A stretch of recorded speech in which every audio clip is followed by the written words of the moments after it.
কারো কাছে হাত পাতার মতো মনে করেন আমার নাই। ঢাকা কলেজের মেধাবী ছাত্র রনি হাসান। ভুল চিকিৎসার কারণে খেসারত দিতে হচ্ছে মেধাবী এই ছাত্র ও তার পরিবারকে।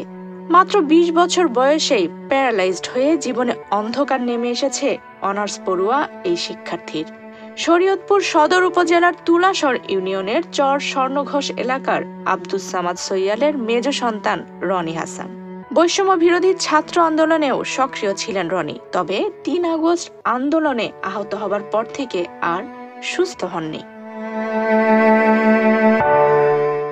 ২০১১ সালে বাঁশের সাঁকো থেকে পড়ে গিয়ে বাম হাত ভেঙে যায় রনি হাসানের।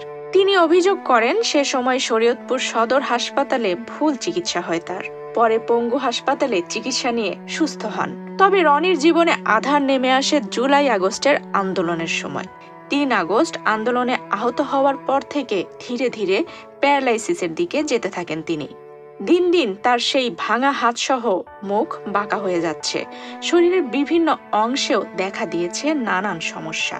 আমার নাম হচ্ছে রনি হোসেন। আমি ঢাকা বিশ্ববিদ্যালয়ের অধীনে যে ৭ কলেজ রয়েছে সেখানকার ঢাকা কলেজের রাষ্ট্রবিজ্ঞান ডিপার্টমেন্টে প্রথম বর্ষে আমি স্টুডেন্ট শিক্ষার্থী।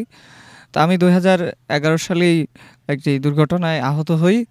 তো সেখানে আমার সদর হাসপাতালে চিকিৎসা করে, সেখানে ভুল চিকিৎসা করার পরে আমি একটু পঙ্গু হাসপাতালে যাই এবং পঙ্গু হাসপাতালে সেখানে চিকিৎসা করার পরে আমি ঢাকা সিআরপি হাসপাতালে যাই। তো এরপরে সেখান থেকে চিকিৎসা নেওয়ার পরে আমি কিছুটা স্বাভাবিক সুস্থ জীবনযাপন করলেও আপনারা জানেন যে ৫ই আগস্ট যে একটা বিপ্লব হয়েছে, জুলাই গণ অভ্যুত্থান বলা হয় যেটিকে, সেই জুলাই গণ অভ্যুত্থানের ২রা জুলাই থেকে শুরু করে ৫ই আগস্ট পর্যন্ত আমার অনলাইন অফলাইনে সব জায়গায় আমার পদচারণা ছিল ব্যাপক।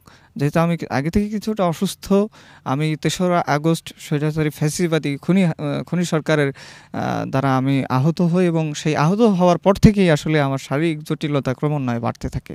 বিশেষ করে আমি ঢাকা কলেজে যখন ভর্তি হই, যখন আমি সেখানে পড়াশোনার মধ্যে কিছুদিন ছিলাম, তো ওইখানে আমার যেই কন্ডিশন ছিল, যে অবস্থা ছিল, সেটা ক্রমান্বয়ে ধীরে ধীরে শারীরিক যে ক্রিয়া ক্ষমতা সেটি আসলে আস্তে আস্তে নিস্তেজ হয়ে যাচ্ছে। বিশেষ করে আমার মাথা এবং ঘাড় এবং চোখ, দাঁত, কপাল, চুল, মানে পুরো শরীরে যে অঙ্গ প্রত্যঙ্গ রয়েছে সেগুলো আস্তে আস্তে ক্রমান্বয়ে নিস্তেজ হয়ে যাচ্ছে। রনির বড় ভাই সংসারে সুদিন ফেরাতে পাড়ি জমিয়েছেন প্রবাসে, কিন্তু ভাগ্যের নির্মম পরিহাসে প্রবাসে দুর্ঘটনায় অসুস্থ হয়ে সেখানেই মানবেতর দিন কাটাচ্ছেন। পেশায় কৃষক, বাবার নিজের সহায় সম্বল বিক্রি করেও ২ সন্তানকে সুস্থ করতে পারেননি। বর্তমানে শুধু বাড়ি ছাড়া আর কিছুই নেই তাদের। চোখের সামনে ২ সন্তানের এমন পরিস্থিতি মানতে পারছেন না তার বাবা। রনির বাবা নিজেও অসুস্থ, ঠিকমতো কথাও বলতে পারেন না। ছেলের স্বাক্ষর থেকে পড়িয়া হাত ভাঙ্গিয়া যায়। হাত ভাঙ্গার পরে হাসপাতালে নেয়। হাসপাতালের ব্যান্ডেজ করার পরে ৩ দিনের মাথায় বলছে ৩ দিন পরে ব্যান্ডেজ খুলবো। ব্যান্ডেজ খোলার পরে হাত ঘাও হয়ে যায়। ঘাও হয়ে যাওয়ার পরে এই ঘাও আর শুকাইতে পারে না। ডাক্তারে অনেক চিকিৎসার পরে এরপর ঢাকা নিয়ে যায়। টাকার অভাবে চোখের সামনে একমাত্র কলেজ পড়ুয়া ছেলের এমন অবস্থা থেকে সারাক্ষণ কান্নায় বুক ভাসান রনির অসহায় মা। কিভাবে কি করলে ছেলেকে একটি সুন্দর সুস্থ জীবন দিতে পারেন, সেই চিন্তায় দিশেহারা তিনি। ছেলের জন্য আমি বলতে চাই, বৈষম্য বিরোধী মনে করেন স্বাভাবিক জীবন ছিল, মনে করেন অসুস্থ যে ছিল না তা না, অসুস্থই ছিল, কিন্তু এই বৈষম্য বিরোধী আন্দোলনে যাওয়ার পরে এরকম অসুস্থ হয়েছে, লেখাপড়ার সমস্যা দেখা দিছে, এমনকি চোখ, মাথা, পা, হাত, অল বডি ওর অসুবিধা, এরকম অসুবিধা মনে করেন ওর লেখাপড়া করারও অনেক সমস্যা হয়। আমার এই এত সুন্দর ছেলে, এত ভালো মেধা ছেলে, আমি লেখাপড়াও করতে চাই, করাইতে চাই, মানুষের মতো মানুষও বানাইতে চাই, সুস্থ করতে চাই, আমি কোনটা থেকে কোনটা করুম? আমি এখন এই মনে করেন আর্থিক অবস্থার আমি এখন মাথাও আমার মনে করেন ঠিকঠাক রাখতে পারি না। আমার ছেলে কি ভালো হইব কি হইব না, আমি টাকা কার কাছে চাই, কার কাছে পাই, আমি মনে করেন এই কারো কাছে হাত পাতার মতো মনে করেন আমার নাই। আমি আমার একজনের কাছে হাত পাইতে চাই, মনে করেন এরকম তো ছিলাম না, এখন এমন হয়ে গেছি কারো কাছ থেকে হাত পাতার মতন মনে করেন আমার নাইকা।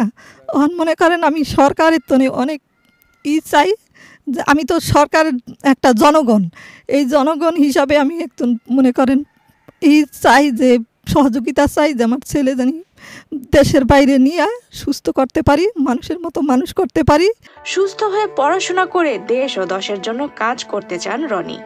এজন্য অন্তর্বর্তী সরকারের কাছে জুলাই স্মৃতি ফাউন্ডেশনে তার নাম অন্তর্ভুক্তি সহ সুচিকিৎসার দাবি জানিয়েছেন এই যুবক। বর্তমান অন্তর্বর্তী সরকারের কাছে বিনীতভাবে অনুরোধ করব এবং জুলাই গণঅভ্যুত্থানের যে স্মৃতি ফাউন্ডেশন রয়েছে, জুলাই স্মৃতি ফাউন্ডেশন, সেই জুলাই স্মৃতি ফাউন্ডেশনে আমাকে অন্তর্ভুক্ত করার জোর দাবি জানাচ্ছি এবং দ্রুত আমার চিকিৎসা সেবা নিশ্চিত করার জন্য আমি বর্তমান সরকারের কাছে উদাত্ত আহ্বান জানাচ্ছি।